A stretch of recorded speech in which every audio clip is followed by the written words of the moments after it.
o impacto, mas na evangelização é talvez exatamente esse lugar de um Jesus que foi invisibilizado e que não se parece com o Jesus, o nosso Jesus, o Jesus preto, entende? A influência é, por exemplo, no Natal, se uma criança vai interpretar Jesus na igreja, ela é uma criança branca, não é uma criança preta.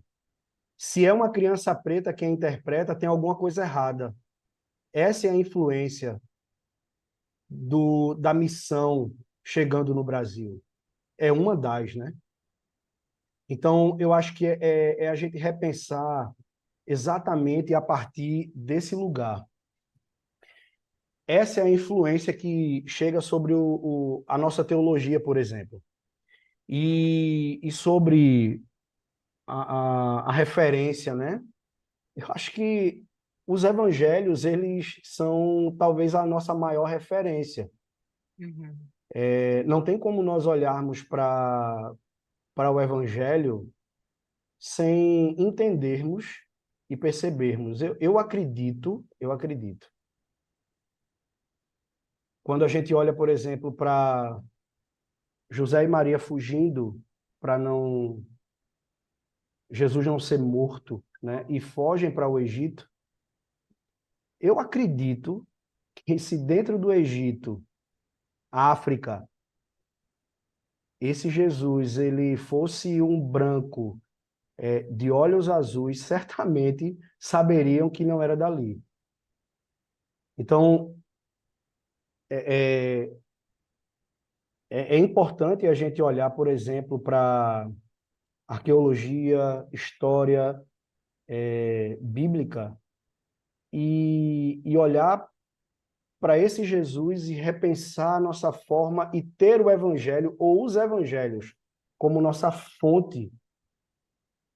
São narrativas, são memórias, ok, entendo isso, mas não tem como um homem preto, pobre, da periferia, sair desse lugar e ser posto como um general num cavalo vindo para destruir tudo.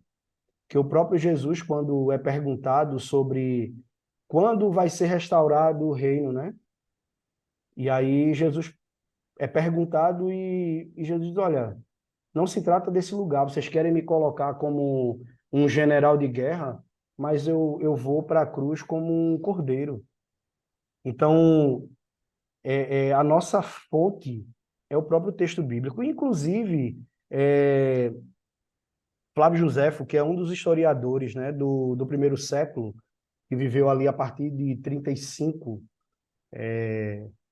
da era cristã e aí até para frente, ele fala sobre essa referência de Jesus. Então, é importante a gente pensar sobre esse lugar e o motivo, talvez, que leve as pessoas a continuar perseguindo, e desculpe pela insistência nisso, e desculpe demorar tanto em falar sobre isso, mas esse lugar de, de reivindicar e disputar essa narrativa é o lugar e disputar essa narrativa a partir do corpo preto de Jesus. Não tem como ser diferente. Os evangelhos são parte da fonte, né? São parte da fonte. Não tem como fugir e olhar para a história e arqueologia e dizer que Jesus era um homem branco. Por isso que a gente precisa interpretar a partir do corpo preto de Jesus.